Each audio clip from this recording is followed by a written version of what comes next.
আসসালামু আলাইকুম। আপনাদের জন্য দেখুন একটা আচারের নতুন একটা আচারের রেসিপি নিয়ে আসছি। প্রথম আমি আমড়ি সুন্দর করে এরকম পিস পিস করে কাটটা এই আমের ভিতরে আমি লবণ দিয়ে দিলাম। লবণটা দিয়ে এখন আমি দেখুন এখানে একটু বেশি করে চিনি দিয়ে দিলাম। আমি চিনি দিয়া আর লবণটা দিয়ে এই আমড়ি ভালো মতন মাখমো, মাখা সুন্দর করে প্রতিটা আমের সাথে যাতে চিনিটা ভালো মতন মিলা যায় ওই আন্দাজে আমি মাখবো। আমি কিন্তু এখানে একটু বেশি করে চিনি দিছি, আমরা একটু টক টক আছে এই জন্য চিনিটা দিয়া এখন আমড়িরে আমি সুন্দর করে এই থালের ভিতরে ছড়াইয়া আমি রোদ দিয়ে দিব। আমড়ি আমি রোদ দিয়া একটা 2 দিন পর্যন্ত কড়া রোদে আমি আমড়িরে শুকাই নিব। দেখুন আমড়ি কিন্তু সুন্দর করে রোদের মধ্যে দিয়ে দিছি, দিয়ে এখন আমি কিন্তু প্রতি বারে বারে আমড়িরে উল্টাইয়া সুন্দর করে রোদ দিতেছি, যাতে উল্টাইয়া দিলে আমড়ি ভালো করে তাড়াতাড়ি শুকিয়ে যায়। এই জন্য আমটা যখন প্রথম রোদে দিবেন অনেক পানি উঠবো, পানি উঠলে দেখুন এইভাবে শুকাইয়া এরকম হয়ে যাব। তারপর আমি একটা পাতিলার মধ্যে তেল দিলাম, একটু সরষের তেল আমি একটু বেশি করে দিছি, দিয়ে আমি এখানে প্রতিটি 3-4টা শুকনো মরিচ আমি ছোট ছোট করে কাটটা এই তেলের সাথে দিয়ে দিলাম। তেলের সাথে দিয়ে তারপরে আমি তেলটার সাথে শুকনো মরিচটাকে ভালো করে মিলাইয়া এখন এই আমটা আমি এই তেলের সাথে মিলিয়ে দিয়ে দিব।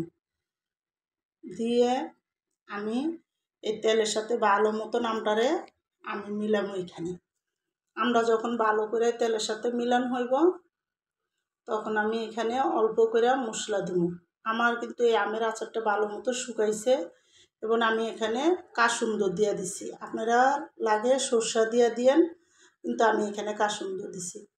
বেশি করে কাসুন্দ দিয়ে আমি আরেকটু লবণ দিছি, যখন দেখছি একটু লবণটা কম হয়েছে তারপরে এখানে আমি আরেকটু লবণ দিলাম, দিয়ে এই আমটারে সুন্দর করে এখন আমি এই কাসুন্দ আর এই লবণের সাথে ভালো মতন মিলাম।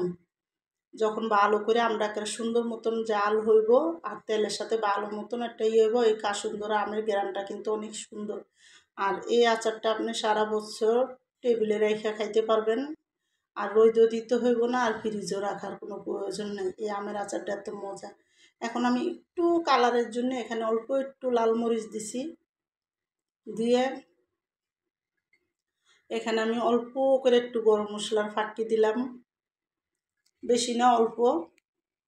আমার আমের আচারটা কম, আর একটু ধনিয়ার ফাঁকি দিলাম, আর এখানে অল্প করে জিরার ফাঁকি দিলাম। সব কিছু দিয়ে ভালো করে আমি এখানে মশলাটা করবো। আমি এদিকে পাঁচফোড়ন সুন্দর করে ফাঁকি করছি, মরিচ আর শুকনো মরিচ আর পাঁচফোড়ন আর জিরা দিয়া, এটা আমি দেখাইনি আপনাদের। দেখুন এইভাবে ফাঁকি করে এখন আমি এটার সাথে দিয়ে দিছি।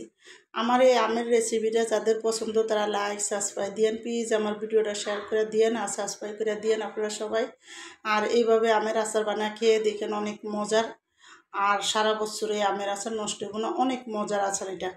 দেখুন এখন কিন্তু আমার আমের আচারটা সুন্দর করে বানানো শেষ। এখন আমি এক টেবিল আইনে একটা বোতল ভালো মতন ধুইয়া গরম পানি দিয়ে শুকাই রাখছিলাম, ওই বোতলটার ভিতরে আমি এখন আচারটি সুন্দর করে ঢুকাইয়া দিব। আচারটি যখন বোতলের ভিতরে ঢুকাই দিব, দিয়ে গরম আছে এই জন্য আমি একটা রাইখা তারপরে আচারটি ঢুকাইলাম। আচারটি ঢুকাইয়া সুন্দর করে তারপরে আমি এই বোতলে করে রাইখা দিব। এই আমের আচার আপনি যত পুরান হইব আর বাসি তত মজা। এই আমের আচার দিয়ে আপনি খিচুড়ি, ভাত, পোলাও সবই খাইতে পারবেন, কারণ এটা টক আর হইলো মিষ্টি। এটা অতি মিষ্টিও হয় নাই আবার অতি টকও হয় নাই, ভালো একটা ঝাল ঝাল টক মিষ্টি আচার আমের আচার এটা। আর এই আমের আচারটা অনেক মজার, আপনারা একবার এইভাবে বানায় খেয়ে দেখেন, প্রচুর মজা লাগে এই আমের আচারটা। এখন দেখুন আমি কিন্তু সবটি আমের আচার সুন্দর করে এখানে দিয়ে দিছি, আর তেলও কিন্তু বেশি লাগে না, অল্প তেল লাগে। দেখুন আমি অল্প তেল দিয়ে কিন্তু এই আচারটা বানাইছি। এখন আমার এই আমের আচারটা বানানো সম্পূর্ণ শেষ, এখন আমি রেখে দেব।